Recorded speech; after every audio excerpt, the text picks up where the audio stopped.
It is estimated that today a total of $100 million from COVID-related scams alone have been stolen from seniors over that period in the United States. But that is just a fraction of the more than $3.4 billion that financial institutions reported stolen through financial exploitation in 2020.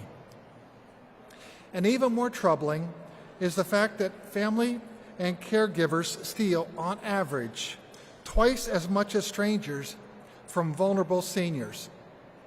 And that doesn't even include the fact that over 85% of victims don't report it when they are victimized by someone they know and trust. So the $3.4 billion is likely a low number compared to the reality of the crimes that go unreported. In Georgia, most of our investment fraud cases involve Georgia victims over the age of 65. In one case, a Georgia senior citizen investor lost over $3.9 million out of their retirement accounts.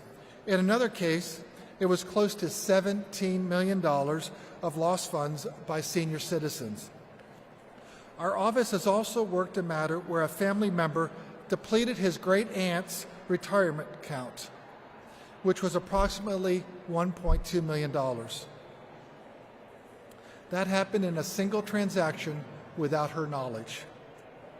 In such instances, our Great Securities Division, which is headed by Director Nuala Zaharis, she gets those calls from the victims because they have no place else to go. Unfortunately, the monies are usually gone well before we get notified, and financial recovery is difficult. Rarely can law enforcement then really fully rectify this wrongdoing after the fact. Georgia does have some great laws on the books already to hold these criminals accountable. But by then, many times, the horse has already left the barn. And there's a lot that has to be done to return any money and restore credit. What we're here to talk about today is providing new, advanced tools to prevent vulnerable seniors from becoming victims in the first place.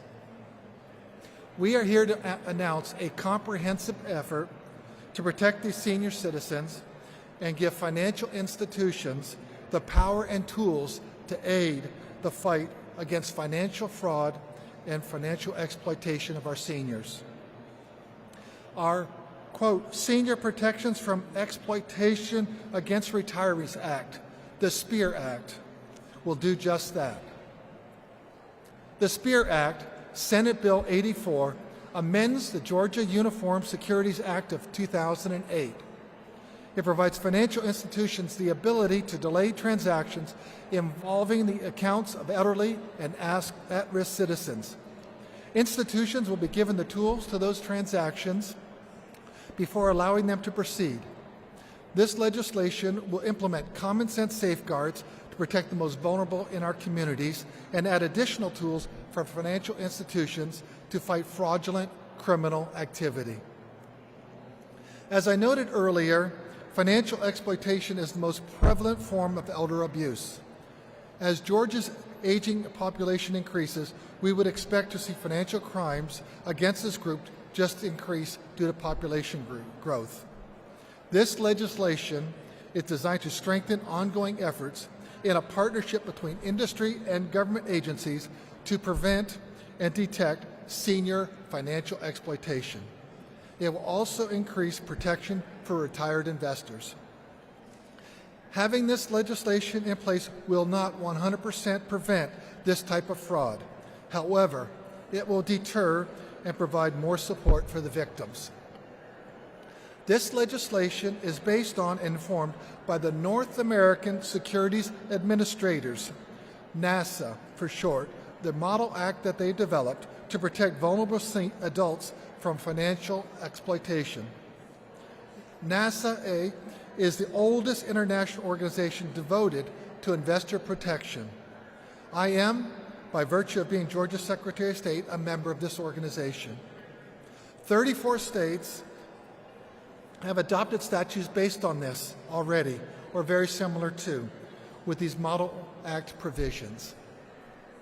It is time for Georgia to be added to this list. And we can't stop there. Like so many types of crimes, it is a continuing arms race. We deploy laws and tools to protect people, to protect our fellow Georgians. Then the bad guys, they try and find new ways around them. But I can promise you this: as long as I am Secretary of State, I will use the power and tools of our office to provide the best protections for our seniors and all of those who choose to invest in our state. I urge the members of the House and the Senate to stand with me and stand with our sponsors of this common sense legislation, the SPEAR Act, Senate Bill 84, to protect our seniors from the evils of financial abuse and exploitation. With that, I'd like to invite the sponsor, my good friend, Senator Chuck Hufstetler, to say a few words. And then following Senator Hufstetler, we'll have the Director of our Securities, Nuala Zaharis. She can explain any questions you might have as we get in the weeds and the full details. I'm grateful for them both. Thank you as we lead this effort together to protect Georgia's seniors. Senator.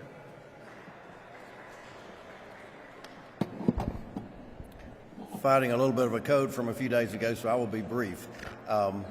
But as chairman of the Finance Committee in the Senate, we're responsible for the revenue coming into Georgia, but we're also responsible for regulating securities that come through things. And it's nice to be up here with the Secretary of State talking about one of the many other things that office does other than just elections. So we appreciate all their hard work in this area.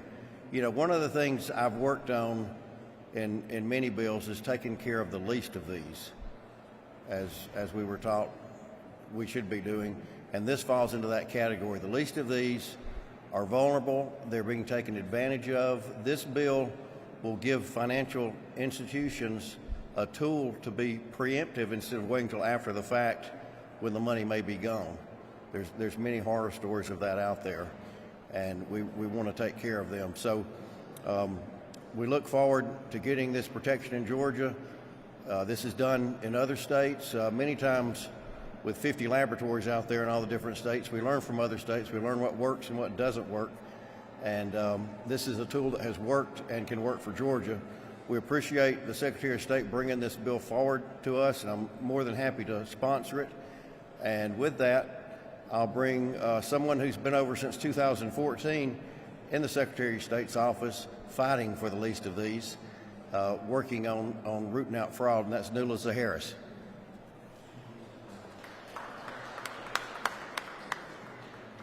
Thank you very much. Thank you, Mr. Secretary. Thank you, Senator Hufstetler. So as the Secretary said earlier, financial exploitation is the fastest category of elder abuse in the country.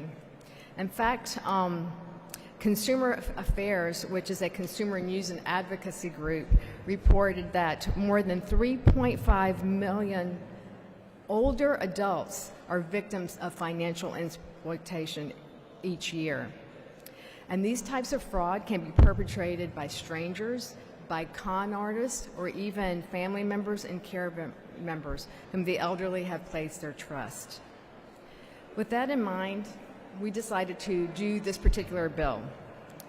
We introduced this bill, which will be another tool to help protect our seniors. So what is the purpose of this? This bill helps protect our elders from financial exploitation by coordinating law enforcement resources. It aligns the interests and responsibilities of the financial professionals, the regulators, which is us, and the law enforcement agencies regarding reporting and the prevention of financial exploitation. So to whom does this apply? Because there are many financial institutions. Well, this bill is specifically for the securities industry professionals. It is for the broker-dealer firms and the broker-dealer agents, the people that work for those firms. It's for the investment advisors and the people that work for those firms, the representatives. And it also includes additional people who work for those firms, which are the compliance professionals, the supervisors in charge of the agents and the representatives, and anyone who works in a legal capacity for those broker-dealer and investment advisor firms. So this bill was developed by NASA, and as the Secretary said, 34 states have enacted it. And it has several core features. The first thing is a mandatory reporting requirement. So this creates a network of agencies and resources available to address suspected financial exploitation. It compels the coordination of reporting, which means that these firms have to report not only to the Adult Protective Services agencies that handle these types of issues and exploitation or elder abuse, but they also have to report to our division, the Securities Division, to the Secretary of State. The people that, the age that triggers the reporting will be persons who are 65 years and older, and it also captures vulnerable adults, which are defined in Georgia as a person 18 years of age or older who is mentally or physically incapacitated, has Alzheimer's disease, or has dementia. Another core feature is that it allows these broker-dealer firms and investment advisor firms notification to certain third parties of potential financial exploitation with the advanced consent of the investor. What this does is that it authorizes the firms to disclose to third parties only in instances when a client has previously designated this person as to be a point of contact. For example, when some of you fly, you may have your emergency contact. Well, in the broker-dealer space, they ask for an emergency contact or a trusted contact. It is a person that the brokerage firm, the investment firm, can reach out to should they suspect something is going on with you, like exploitation. So it mandates that they reach out, or allows for them to reach out, but it also says that if the trusted contact is a person that is doing the exploitation, that the firm does not have to reach out to that person. Another thing that the bill does, it is the authority to temporarily delay a suspicious transaction and disbursement of funds. What this means that if the firm believes that a specific transaction or a specific request to disperse funds is being made and the firm suspects that there is potential exploitation, financial exploitation, that the firm can hold that specific transaction for up to 15 business days.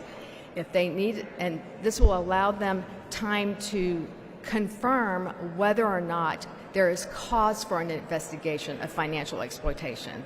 If they need more time, they can reach out and ask our agency to allow an additional 10 days, 10 business days. Now, let me be clear. This does not mean that the entire account is frozen. What this means is that there is a temporary hold on a specific request, a specific transaction request, a specific request to disperse monies out of an account, if the firm has a reasonable cause to believe that that vulnerable adult, that elder adult, may be being financially exploited or under financial exploitation. There's immunity from civil administrative liability for reporting, notifying, and delaying. This bill is designed to report and to allow reporting and holding. So if the firms have a reasonable cause to believe that exploitation has occurred on a specific transaction or a specific disbursement, and they report to us, notify a trusted contact or another adult that they've been told they can notify on that account, and have put a temporary hold to investigate whether or not this is fraud is happening, then they can't be held liable for doing that because they did that in good faith. And then finally, it allows for the firms to record share in cases of exploitation, and record share with law enforcement and state adult protective services agencies. We can all do this. Our agencies do this through subpoena power. This just expedites the process. When law enforcement, because we do partner with law enforcement on these issues, that when they ask for information about this, it will be handled in a more expedited manner. So those are the main points of the bill. Mr. Secretary, thank you. Thank you, Nula. Okay. Do we have any questions? You're all good to go. I know it's a complicated subject, but it's a well-needed topic that needs to be addressed. Thank you so much for attending. If you have any questions, reach out to our office and we'll get you the detailed information. Once again, I just want to give a shout out to Senator Chuck Hofstadter, because when he's not here serving the people of Georgia here, he's serving the people back in his district. He's had a heart for people. He's a doctor, and he knows about giving back, and he really has a heart for people. And that's why we bring this forward, and that's why we're really grateful for his sponsorship of this needed legislation. Thank you all.